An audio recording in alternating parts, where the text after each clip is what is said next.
Good morning, folks. This is John Kogan, the CEO of Performative, the online community for corporate finance, accounting, treasury, and related professionals. I would like to welcome everyone to this morning's webinar entitled The Evolving Role of Business Analytics for Finance and Operations. Finance organizations are increasingly asked to provide metrics, information, and tools for sound business decisions. Coming up with the right information at the right time requires direct collaboration and knowledge sharing across finance, sales, marketing, and operational organizations.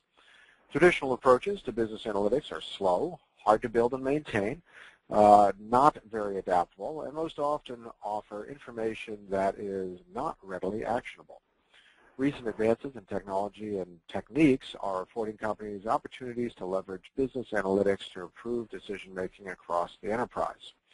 In today's webinar, we will take a look at best practices, case studies, and hear from a couple folks who are deeply steeped in these issues and with helping companies overcome them.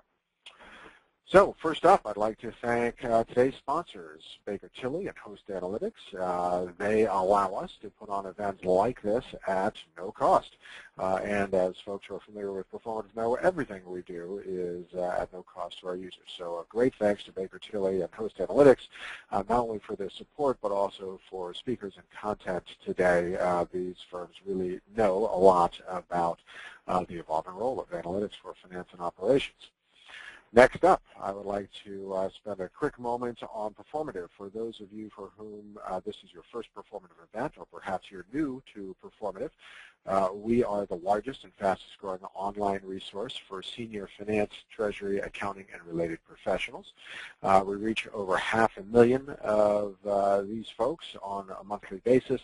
And basically what we do on performative.com is share knowledge, ask questions, answer questions. It's a wonderful place that's completely ad-free and noise-free, no self-promotion allowed at all. And it's just a great resource. I've been in finance and accounting for over 20 years, and something I wish I had had during that entire tenure. A couple of quick notes on today's event.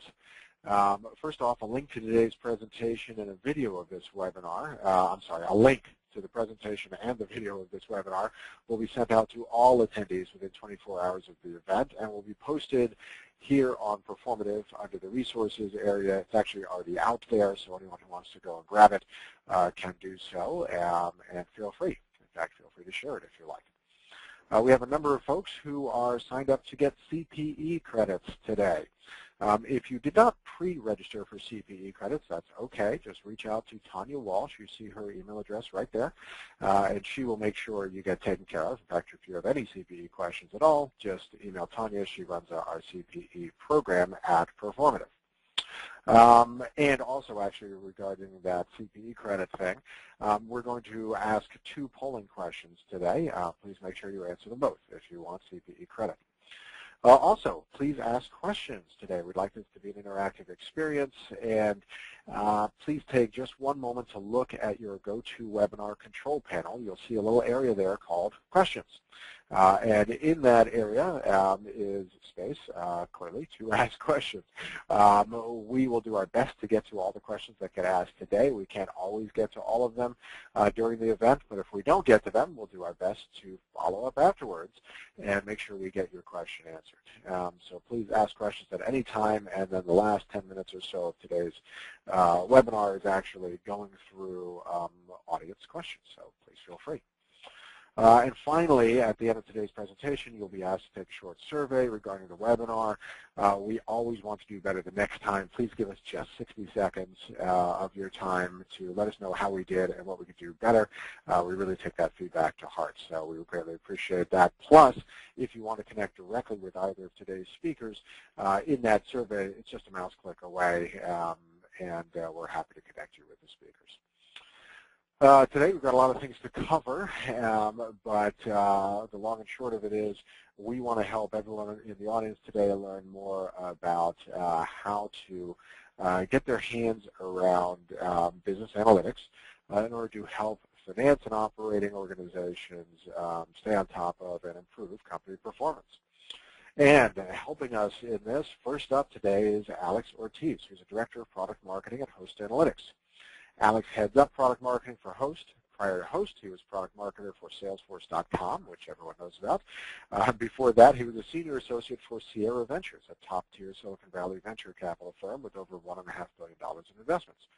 Earlier in his career, Alex was an associate at Santander Bank's venture capital arm, which was called B2B Factory Ventures. Alex, we're very happy to have you with us here today, and please take it away.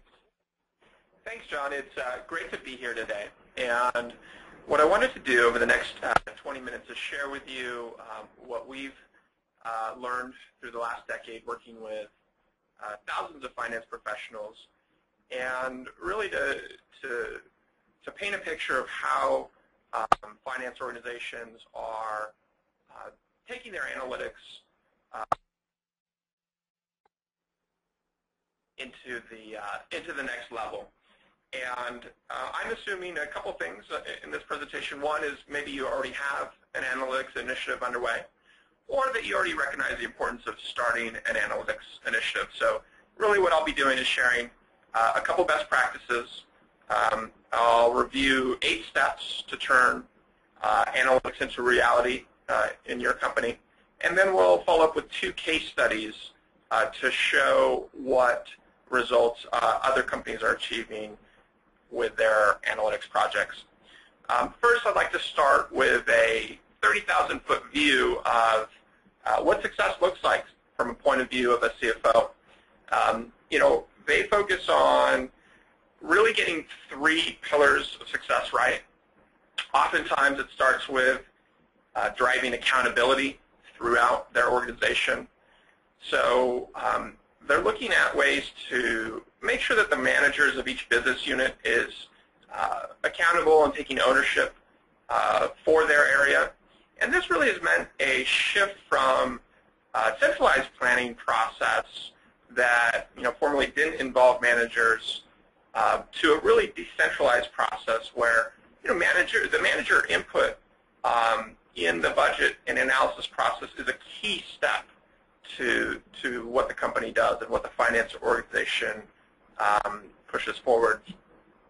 The next main pillar that CFOs are thinking about is scalability, focusing on how to grow their company in a scalable way, both from a systems point of view and from a people point of view, obviously with the goal being to scale and grow without scaling and growing costs at the same rate.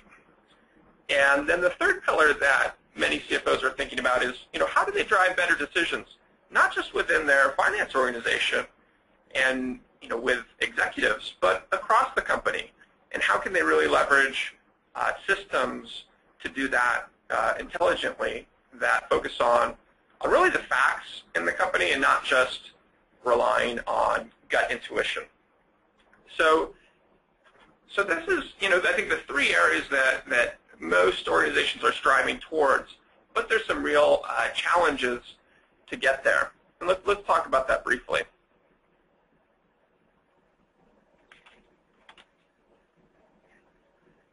So here's an interesting study by Deloitte. This is their Q1 2012 study, and it really uncovers one of the main challenges, and that is finance organizations are struggling to provide the metrics, information, and tools needed to make sound business decisions. I think more and more finance organizations are looked to as the custodian of data, and almost all roads lead to finance to be able to analyze information, finance information and operational information. What was also interesting about the study is in Q1, there's been a 10-point increase in interest, or in basically the recognition of this being a major challenge point for finance organizations. So, what are companies doing about this challenge? Next, I'll lay out what they are looking to analyze and how they're going about doing it. So this research is a courtesy of Ventana Research. They surveyed 847 finance organizations, and they asked them, what are you looking to analyze? And over half of those organizations indicated that they're looking to analyze financial, sales, customer, and employee data. And this makes a lot of sense. I don't think this is a surprise to anyone. Clearly, employee data tends to represent one of the largest OpEx costs in a balance sheet. And then, of course, on the sales side, many companies realize that it's critical, just critical to get the forecast correct because it drives so much of the rest of the business. So I want to touch on a couple examples of best practices in those two areas. First, in workforce and employee cost analytics, and second, in revenue or detailed sales planning analytics. So when we talk to finance organizations, when we ask them, what are you doing or what do you want to do around workforce planning, they'll come back with usually a top three list of things that they'd like to get a better handle on. First is really getting a detailed headcount report by individual. And this report includes all compensation items, base, bonus, plus any benefits. It also includes, obviously, tax and statutory withholdings. And this is really helping to drive more accuracy around kind of the detail aspects of workforce planning. Next, they'll say that they are looking to compare and analyze compensation on different budget scenarios. So oftentimes in the strategy session with executives, there's a lot of what-if questions, meaning if we're hiring for growth, how quick can we hire? If we're not able to fill positions, what does that look like? What does that do to our P&L? And they're really looking for tools to be able to slice and dice different scenarios. And the third top area is really they're looking for an ability to drill down and compare details on different accounts, do a lot of comparative analysis across the business in support of the business. Now we compare and contrast that with what the business unit managers are looking for. We take the case of a typical operational VP. So their use cases or their needs around workforce planning tend to be different. First off, they really want to focus on who they need to hire and how they need to manage those teams. And they don't necessarily want to look at how to calculate payroll budgets. They want that to be automatic. The second area is, obviously, as they're managing their business unit, payroll tends to be one of the biggest percentages of total cost. And so they quickly want to understand variances that are happening in their budget. And, of course, workforce planning is a big piece of that process. And the third area an operational VP tends to look at is benchmarks. They want to analyze their payroll costs in their business unit versus other companies. And that's a key, usually a key performance indicator on how they're managing their business unit. So what you see here is basically two different views of the same workforce planning analytics process. And of course there's different requirements by different users of the process. And so when you're thinking about analytics systems, it's really important to think about all the different people involved in the process and how those people might have different information needs, different timing needs, and different analysis needs. So let's look at another best practice regarding revenue planning analytics. Many companies today, unfortunately, are stuck with information that's backwards looking. They tend to have to rely on historical actuals and projections that sometimes can feel like guesswork.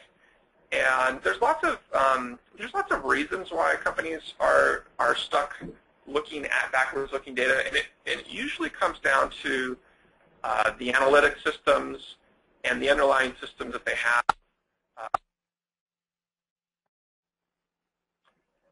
What we see with best practice companies, basically world-class companies, is they're also incorporating forward-looking data into their revenue planning. So they might be bringing in actual sales pipeline information from their CRM system. They might be bringing their marketing pipeline through their marketing automation or website analytics systems. And they can even be looking further out, basically outside the walls of their company, at economic indicators. Obviously, with the volatility in the economy today, and with all the changes going on in Europe, it's becoming even more important to make sure your systems are bringing in information that's going to help you anticipate changes coming down to your revenue cycle.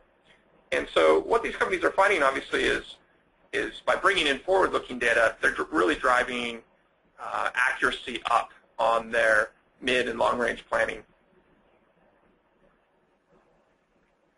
So next I want to transition to talk about the 8 steps that companies typically go through to put in an analytics system. And the first step that we recommend is actually to really define your analytics nirvana. What's the end goal of the information you need and the different people that need it? And usually that starts off with looking at the drivers of the business, both the financial metrics and the operational metrics. Then number 2 is really looking at the frequency of how often you need to analyze that information. It could be weekly, monthly, or quarterly. And some companies actually have daily alerts on what's happening in their business, and obviously that helps for business agility. The third area that they're defining is the context of the information. Whether they need to compare that information against trends over time versus external benchmarks, or even versus their budget planning process. The fourth step in defining their analytics nirvana is looking at the format. What's the best way to present the data, whether it's dashboards, ad hoc reporting, or if you're a public company, you have to basically take into account the statutory filing requirements with 10Ks, 10Qs, and XBRL requirements. So really, the thing to remember here is there's no wrong way to set out these goals, but what we do find is, companies start out in this process, and 6 months in, they discover a better way to analyze something. A year in, their business might change drastically, and they really need to have a flexible system in place to be able to incorporate those changes that were sometimes unanticipated or sometimes anticipated. So flexibility is key in the systems you are looking at, and also to understand that this is always going to be an evolving set of requirements. The next steps company go through is to take their goals around reporting and analytics and then locate the data sources that can feed into that analysis. So some of this may look difficult for many companies because they generally start out in very similar places. Oftentimes, managers' budgets are stuck in Excel spreadsheets. The top-down targets for a company can also be stuck in the same Excel spreadsheets from different folks, maybe executives. They find that the explanation of the variances in the budgeting process are often stuck actually in emails, and the bodies of emails explaining why one business unit had a different result than expected. Then, of course, they look to where do their actuals sit. Obviously, most companies have a general ledger or enterprise resource planning system. That's all familiar information, but it's good to make sure you know the full scope of what's in those systems. Then companies are looking at, well, where's some of the operational data? What sort of departmental applications do we have in other departments, and how can we start leveraging that information?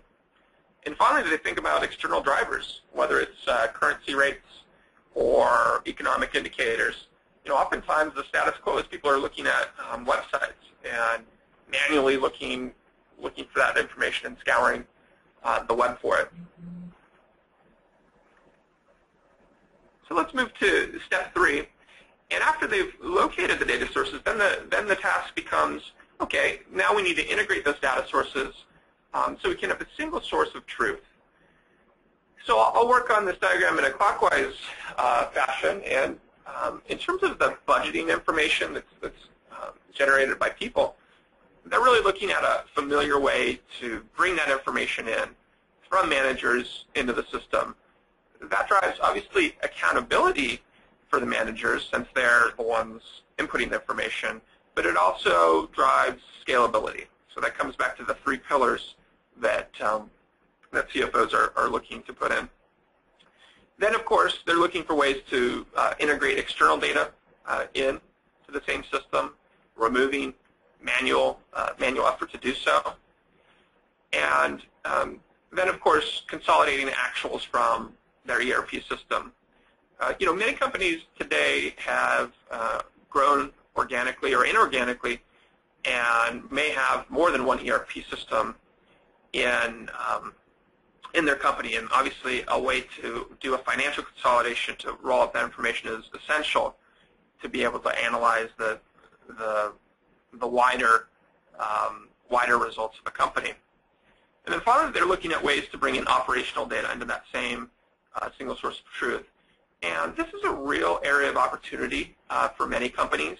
I think over the last few years, people have understood that that now that there's SaaS applications or cloud applications that, say, the sales department runs, the marketing department runs, that there's really a lot of information available within a company. The challenge is getting that information into one place to have a wider view of performance. And that really takes us to the 4th step that companies go through in building a robust analytics environment. So they really look at unsiloing operational data, and that operational data is currently stuck in departmental apps. So what you see here on the screen is what we would call finance analytics and performance management. Most finance organizations already have pretty good access to their ERP systems, and they're looking to enhance the reporting and dashboarding off that system. And they may put something in that's a little bit more limited in scope. Let's just call it finance analytics. They also realize, though, that while it's often a win to get better information from your ERP system, they also need to look outside of the ERP system to build a more robust view of their company. And that's why they start pursuing business analytics initiatives. They look to add in intelligence from their sales analytics system, whether it's Salesforce or Siebel or any other system. They look to their operational information that may be in other systems like SAP or Plex. And then finally, they're also looking at bringing in marketing information from marketing automation providers like Marketo or Eloqua, and also combining that with workforce information coming from other systems like SuccessFactors or PeopleSoft or even Saba. And really, when they do this, when they unsilo that information, they're able to make new observations on the health of their company and respond faster to changes. It really opens up the analysis capabilities. So it's not just stovepiped within finance, but also folks in the other departments have a wealth of information to make better decisions. And that comes back once again to one of the 3 pillars, and that's driving better decision making across the company.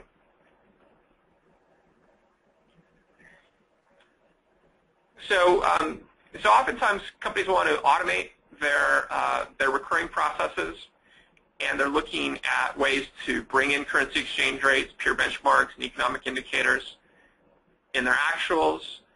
They're automating journal adjustments, foreign exchange adjustments, and intercompany eliminations. There's some real time savings here. We've seen some companies reduce the time to close by 50%. Clearly, they're looking to automate recurring processes in the budgeting process, whether it's top-down adjustments, rolling a period, or variance reporting. And also, obviously, there's a lot of recurring processes involved in quarterly management reports, quarterly finance reports, things that you can really increase the cycle time to create. Number 6, so companies often then think about what's the best way to present the data. Oftentimes, dashboards are a good starting point for companies to pinpoint opportunities and changes in their business. They're thinking about ad hoc reports. of the things that are unplanned but necessary to analyze quickly on the fly. Obviously, they're thinking about how to present management data, whether it's business unit P&Ls or board reports and presentations, and how they can add not only the formatting necessary, but the speed to produce those. Then, of course, if you're a public company, they're thinking about how to present 10Ks and 10Qs with the different accounting treatments and statutory reporting requirements. Number 7, companies are often thinking about how to empower their companies to make better decisions. Oftentimes we speak with companies where finance is really the bottleneck in getting information out, and no one wants to be the bottleneck. And companies are really realizing that they need to be able to push information out and allow managers, business unit managers, to have a self-service analytic system that they can modify on their own without having to call an IT specialist, or even without having to call an FP&A manager to adjust a report. To do this, it really requires an application that's not only easy to use by business unit managers, but also is powerful enough for the finance department. And what I really mean is a system that allows finance to put on the granular controls to data access. Obviously, there's very sensitive information that needs to be locked down and treated appropriately. And it also needs to be robust enough to support the deep analysis that finance often wants to undertake. And finally, what a requirement is that we see is a way to be more proactive. People are looking for systems that push real-time alerts to decision makers, so that way they don't always have to log in every day or every week to know that something has changed in their business, and that really drives responsiveness across the company. And then really the next area that companies are undergoing as they're thinking about their analytics initiative is to really set realistic expectations. The good thing about cloud technology is it's expanded the capabilities of small and medium companies to leverage the same powerful analytics that formerly large companies could only afford. And so these are just very ballpark numbers. We see smallest companies with narrow requirements going live in as fast as 2 weeks, spending anywhere between 20, 30K on a project, and having one person within their finance team really spearhead it. Of course, larger companies that have complex situations with very broad requirements, you'll see it'll take longer. Obviously, the budgets vary greatly on what needs to get done and how much that might cost. And they often have a dedicated project team that could be either in-house or a third party providing that project management expertise. So transitioning to 2 quick case studies so you get a sense of what companies are achieving here. We have Thule, who you might be familiar with. They make the racks that go on cars that carry skis and bikes. And before putting in an analytics system, they really struggled with late and inconsistent Excel data. Oftentimes meetings were very long because people were debating the validity and accuracy of the data. And it was an inflexible process and system, meaning that they couldn't make mid-year adjustments and adjust the sales forecasting, which really had some negative effects for them. Now, after putting in a system, clearly they had confidence in their data, and they could drive reporting out to the business managers. But the most important thing was they really uncovered opportunities to save money for their business by connecting their inventory system with their sales forecasting system, and they were able to make better decisions. In fact, they were able to reduce their inventory by $1 million, and that was a real tangible savings to put in an analytics system. Moving on to our second case study, Cell Therapeutics is a cancer drug company out of Seattle, Washington. And they're transitioning from being an R&D centric business to a sales and marketing business. They're going through FDA approval process. And they're really trying to prepare themselves to move from a manual kind of manual systems and processes to a scalable way. They're going to hire a bunch of salespeople and grow marketing, and they need to have the systems to be able to scale quickly once they get approval. And what they've done is chosen a system that combines corporate performance management and business analytics into one place.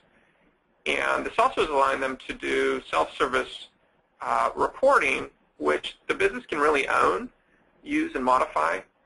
And it's also a system that they're comfortable with in not only their needs for today, but in their needs from a year from now as they're scaling and growing and changing. And so they're really excited to put the system in because it's really going to support a lot of growth in their business. And with that, John, I'd like to pass it back to you. Great. Thank you very much. Appreciate that information and insight. Before we get to our next speaker, we have the first of two polling questions. Now, if you are here for CPE credits, you must take this and the next polling question, which will come out at the end of the next section. But even if you're not here for CPE credits, would love to have you just take a moment. And this is not a test of comprehension. This is more about getting some interesting statistical data that we can all share benefit from. While we are giving about a minute for folks to take a look at this quick question and give us your answers, I'll remind you to ask questions at any time. The questions will be addressed by the speakers when we get to the Q&A portion of today's webinar, which will come after the next presentation. With that, I'm actually going to give about 3 more seconds and get your answers in. We'll go ahead and close down the poll, which I'm going to do right now, and we will introduce our second speaker. So also joining us today on this tour of Business Analytics for Finance and Operations is Michael Huzinek, who's the Director of Business Analytics at Baker Tilly Virchow Krause, LLP. Michael leads a performance management group for Baker Tilly Consulting and has over 12 years of experience with small, medium, and large-sized companies. Michael's focus is on assisting organizations as they develop their business analytics vision and roadmaps, as well as design their information architecture and delivery platforms, which are needed to deliver increased performance levels. With that, Michael, I will go ahead and hand it off to you. Take it away. Great. Thanks, John. I'm just trying to get slides here to move forward. There we go. All right, just a little bit of more background about me before we start. I am a CPA, have both finance and accounting degrees. Been in the business intelligence and corporate performance management field for over 15 years now. And for me, these are really exciting times. As information is just exploding right now and some of the technology advances, they're presenting just a lot of opportunities and a lot of challenges to go along with that. We'll cover some of those in the presentation. I thought Alex did a particularly nice job of laying out the process that's needed to kind of effectively leverage information and take advantage of that and turn that into a corporate asset. What we're going to talk about is what's driving the need for that process as a critical must-have. So specifically, the data explosion and the new types of information that are out there, the business opportunities that this new type of information is creating, and some of the challenges to go along with that. We'll also talk specifically about the role of finance in driving and managing those opportunities, and then leave you with some key considerations and talk about creating an information strategy. Most companies that we work with that are effectively leveraging information do have what's called an information strategy, which is an organized series of initiatives to create the capabilities that you need within different areas of the business to most effectively leverage information. So we'll get into that as well towards the end.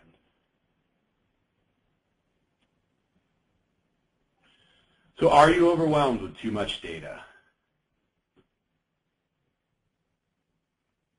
40 exabytes of data were created in 2008. And I had to look up that word when I first found it. Over 1 billion gigabytes in 1 exabyte of data. So over 40 created in 2008, more than created in the previous 5,000 years combined. Google, who we also watch quite closely and whose mission it is to manage and organize the world's information, states that every 2 days we create as much information as we did up until 2003. So a tremendous amount of volume of information that's out there. And the reality is it's only going to get worse because it's not only a problem with volume. That's been around for a little while now. There's some decent solutions solutions out there to address that.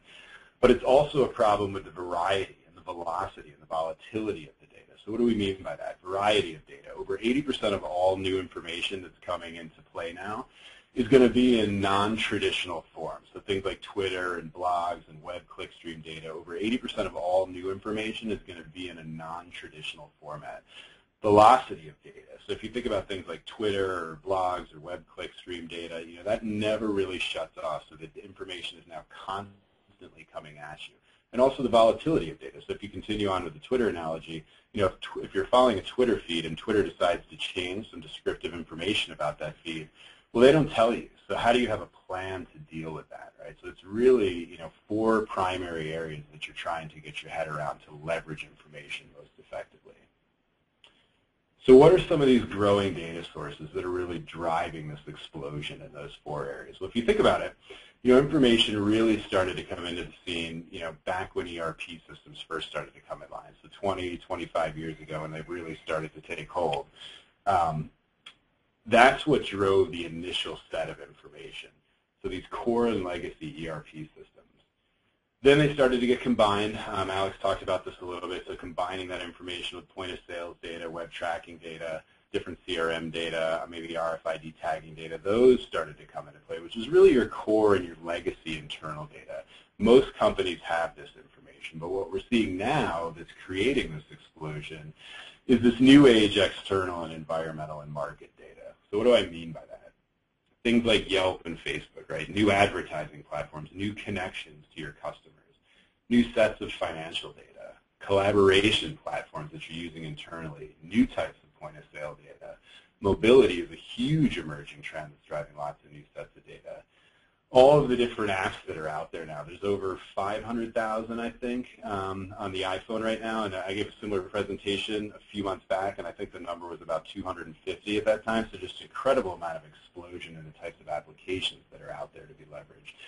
Talked about various forms of unstructured data, so blogs and Twitter. Most of the information in there is probably not going to be relevant, so how do you comb through all of that information to pull out the relevant pieces? Video, we're seeing that come into play within marketing models. Weather data is also another very hot area, so how you're leveraging that, that covers a lot of different industries, right? It could be within agronomy and yield on soils. It could also be related to maintenance of products that you have out in the field. Location-based services. We were talking with a company recently that they had installed tracking devices on their delivery trucks to monitor steering wheel movement, and then also acceleration and deceleration. And the analytical application that came out of that was to show drivers the specific areas of the roads that they were having the most trouble with, right? So dramatically reducing health and safety costs once they put that solution into place. One other one that I'm particularly fond of is the KPI library. So what we're seeing now is more new sets of information becoming available for you to take advantage of. One area is around benchmarking. It's kind of a blessing and a curse within analytics. You can apply it almost anywhere. So knowing what place to start can be half the challenge sometimes. So taking advantage of new sets of information that are coming online that say, hey, this is where most people are at within this function or within this process. You know where you're at. How do you line up against those?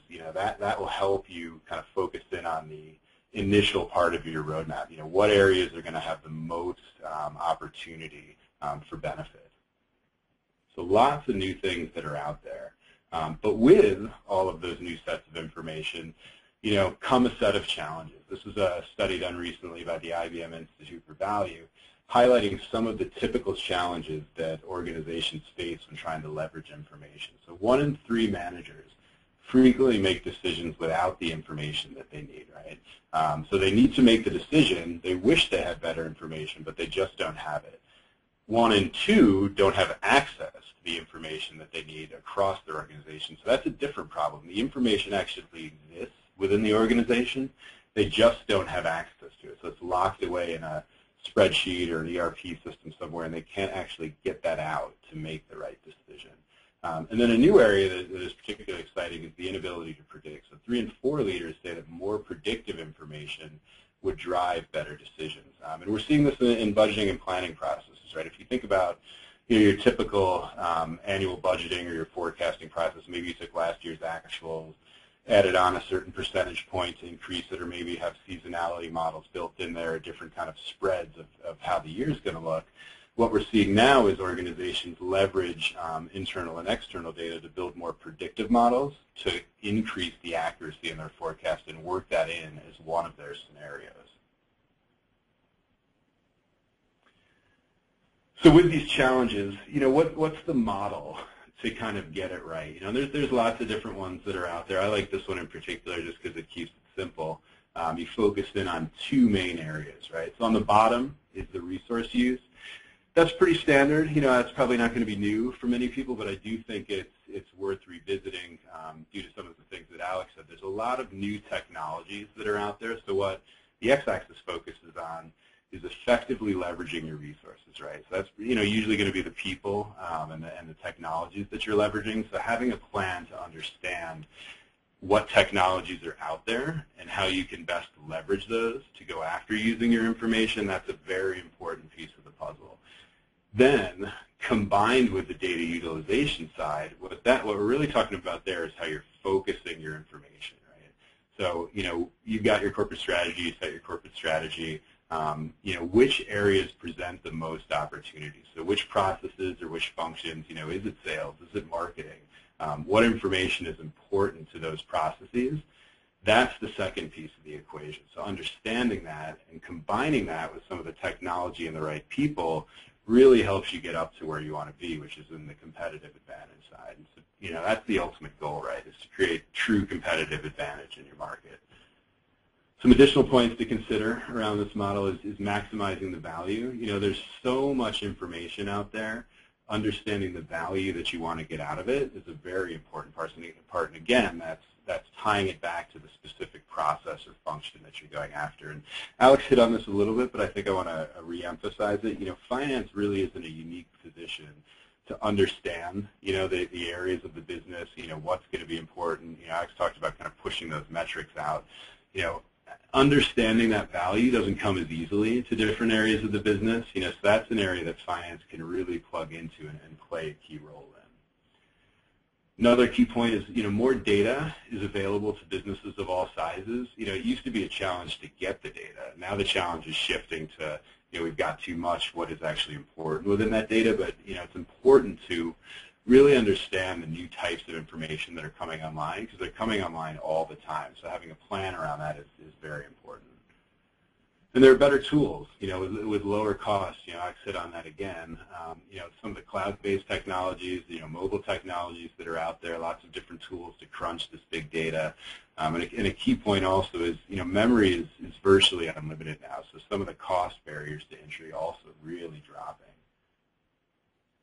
And ultimately, what you're after is to get those decision makers the right information and in the right context. It's not so much about the decisions, but we like to say it's increasing the knowledge within the decision-making process because everybody makes decisions a little bit differently, right? But if you know the processes and the functional areas that you're focused on, and you work at increasing the information and the knowledge within those processes, you're going to enable better decisions. That's just going to be a byproduct of it. So focusing in on that is really a key part to ultimately get you to where you want to be, which is competitive advantage. And we'll talk about a couple of examples of those coming up. But first, we're all finance, so we all like to put numbers around everything. So what does this opportunity look like? This is another study done by IBM, the Global CFO Study. I think it looked at 50 different organizations of varying sizes to say, are you effectively leveraging information? And if you are, what are some of the returns that you're seeing on that? So we've highlighted 3 from that study here. Shows that businesses that are effectively leveraging information to drive better decisions and understanding within their organization realize these gains. So 33% more revenue growth, 12 times more EBITDA, 32% higher return on invested capital. So some pretty significant returns. What I want to take you through now is 3 examples of companies that are using these types of data to get better returns that we just talked about. First is a manufacturing company. What they were after was better field service and production decisions. So what were the new types of information that they were leveraging? Well, they were looking at machine diagnostic data, so just data that was continually being taken on their product that's out in the field, to determine which parts of those machines were breaking down or were more likely to break down, and then combining that with also unstructured data, which were service technician notes about those machines. Ultimately, what they were after was to combine that with their core transactional data, so the information flowing through those machines, to better proactively service those machines, and ultimately not ship product with potentially defective parts, right? So some pretty significant process changes, right? Pretty large staff out there servicing machines. So to be able to manage that better would realize some significant cost gains on that side. And if you're not shipping product with defective parts, even bigger cost savings. So that was the path they were on, all starting with combining some of these new kinds of information with their traditional core transactional data.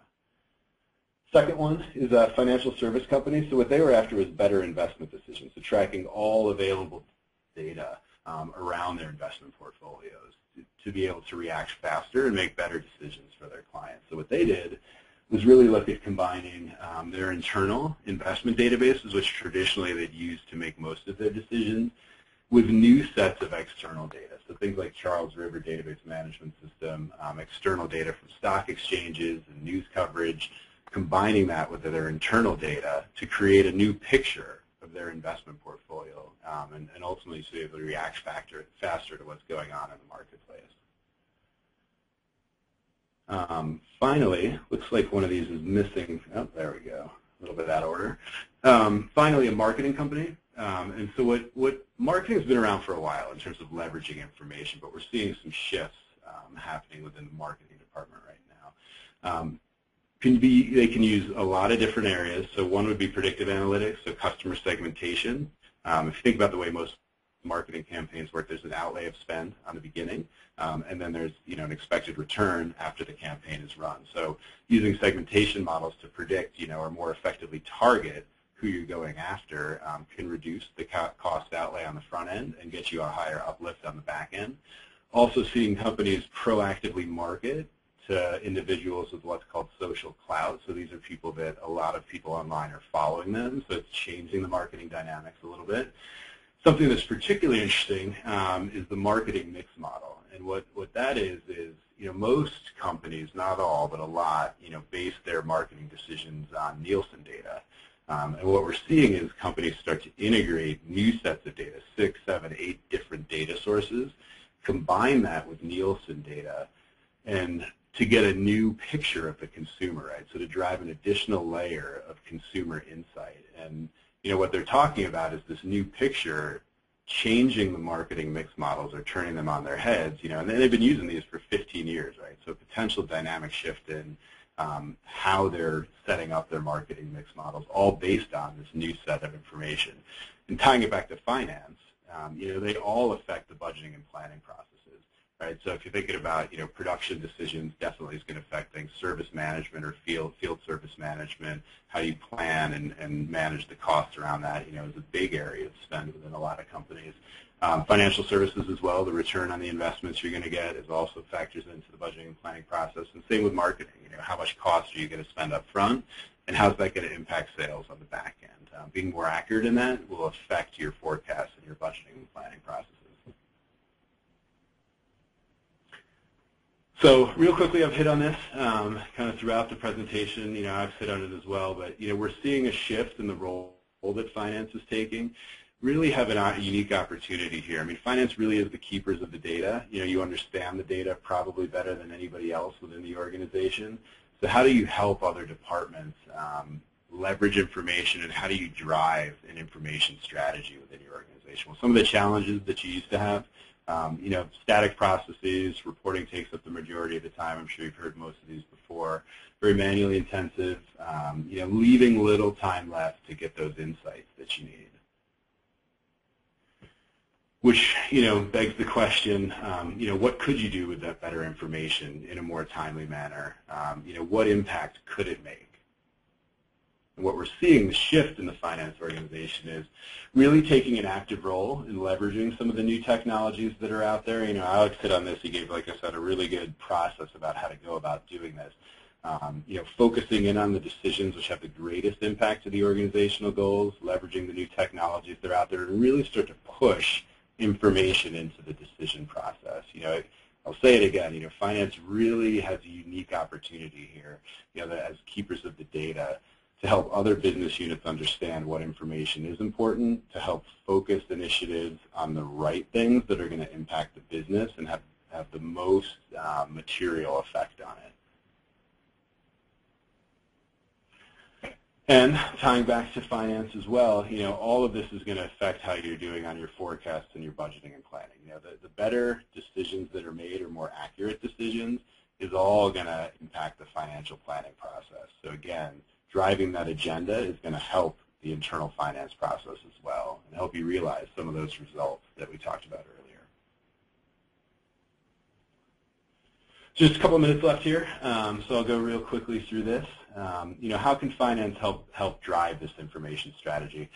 Alex had a good process. I'll focus in on just 3 areas that I think complement that. You're going to have to pull the people lever at some point, so understand what role finance wants to take. Very busy organization, usually strapped for resources. Focusing in on those most important areas is a critical component of the process. And as well as understanding the roles and responsibilities for the decision, right? Who are the people that are going to be affected if you're going to change some of the processes you go around making decisions or you're giving them increased knowledge? Who are those people? Make sure they understand some of the changes that are coming. What are the information requirements? Identify all the information that you need, understand what's out there, and really start to push that information to the decision makers. And pull all this together in an opportunities roadmap. So this is the strategy that I was talking about before. Decisions really are possible with better and faster information. Start with some tactical quick hits. Keep the big opportunities in mind as well, and start to shift that focus to more value-driven activities. Some key considerations. One thing to really highlight is number one. The data really is available to businesses of all sizes now. It's to the point that you can't ignore it any longer. Companies are already competing and winning with it. Technology costs have plummeted. Better information is available faster than ever before. Keep in mind that 80% of that is going to be from the non-traditional format, so having a plan around that is going to be very important. Leverage the new technology platforms that are out there. Lots of things to take advantage of. Focus in on that benchmarking to give you an idea where to start. And again, it does require a structured way to think about it because you're going to have lots of different opportunities to start.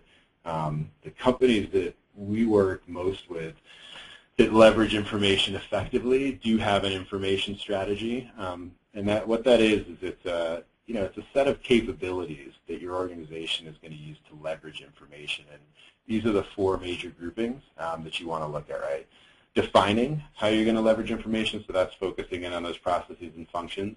What do the analytical solutions look like to drive improvement within those processes? And then the information layer, right? Building trust within the information layer and using an advanced technology platform to really integrate and pull that data all together. Companies that have this in place, we definitely find are realizing some of those benefits that we found before. So John, thank you very much. Thank you. That was great.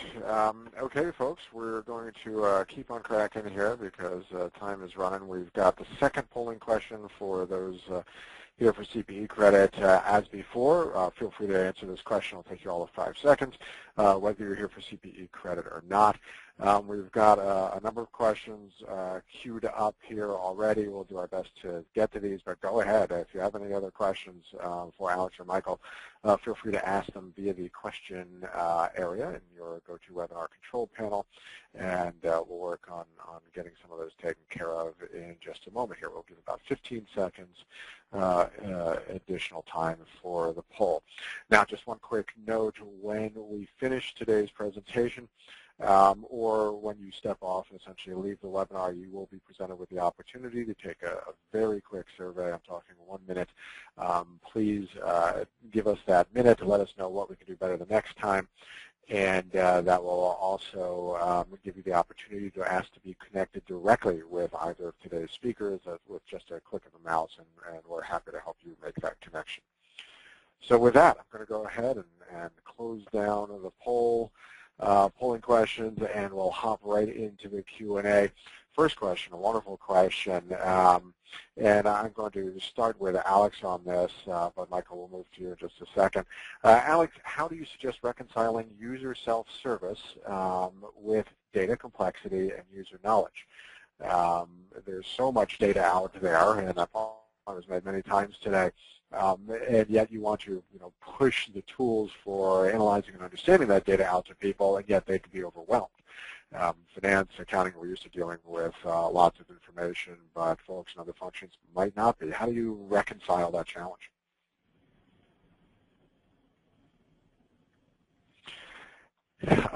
Alex, you might still be on mute. Yes, certainly. So we do see that is a big challenge.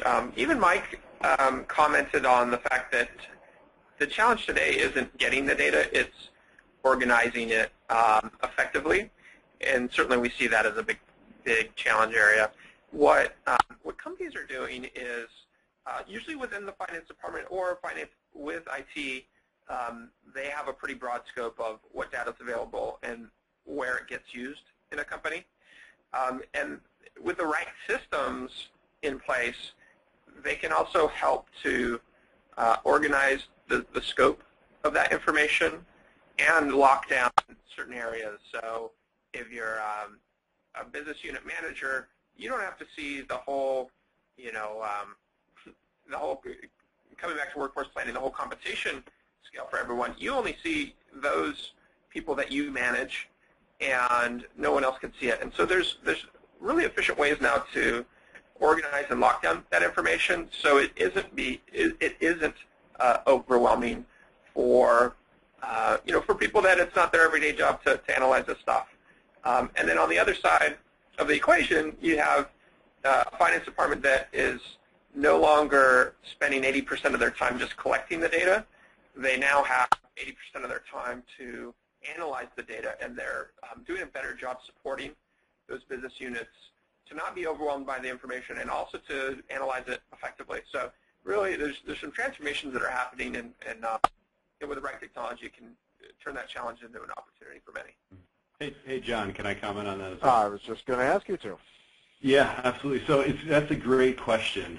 There's two main areas that we find companies using to help deal with that challenge. The first I alluded to it is, you really want to start with the business process and the function that you're targeting, and then the analytical application, and that term can be confusing, so I'll define that here, is what drives what information is important. So an analytical application could be anything, right? It could be a report, it could be a dashboard, it could be more of an advanced analytic, it could be an embedded analytic. There's lots of different analytical applications that are out there. So, understanding the process and what information is important, that's an important first step, because then you build the analytical application or report, whatever it may be, to just focus in that area. So that's step number one. And then this second one is emerging, because it's how to deal with the challenge. You're going to start hearing the term information discovery more often, because now you have too much information, right? And so there's a whole new set of technologies coming out that, that are already out really, that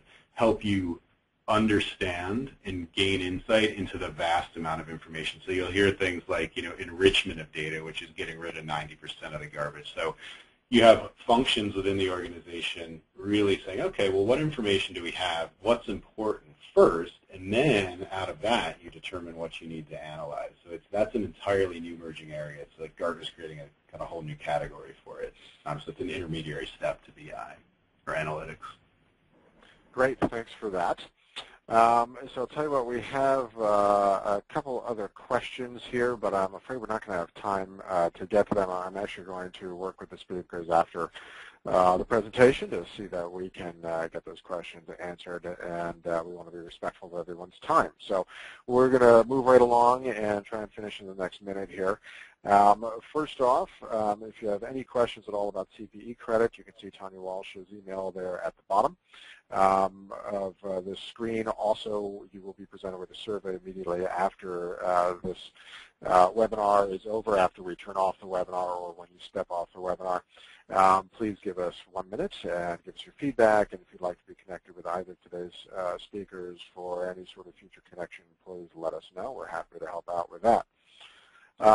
We would like to once again thank our friends at Baker Tilly and Host Analytics. Just wonderful information today. Both of these companies cover a lot of the content that we worked on today. They're truly experts in business analytics for finance and operations organizations, and we're just absolutely thrilled to have had them participating. And of course, thanks directly to Alex and Michael for your time and insight today. Really appreciate it, gentlemen. Thanks, John. And with that, we'd like to finally thank everyone who attended today for your time and attention. We greatly appreciate it and understand how busy you are. We look forward to seeing you again on another event for Performative or online at performative.com. And with that, I'll wish everyone a great week, and we will go ahead and shut down the webinar at this point. Thanks so much, everyone. Take care.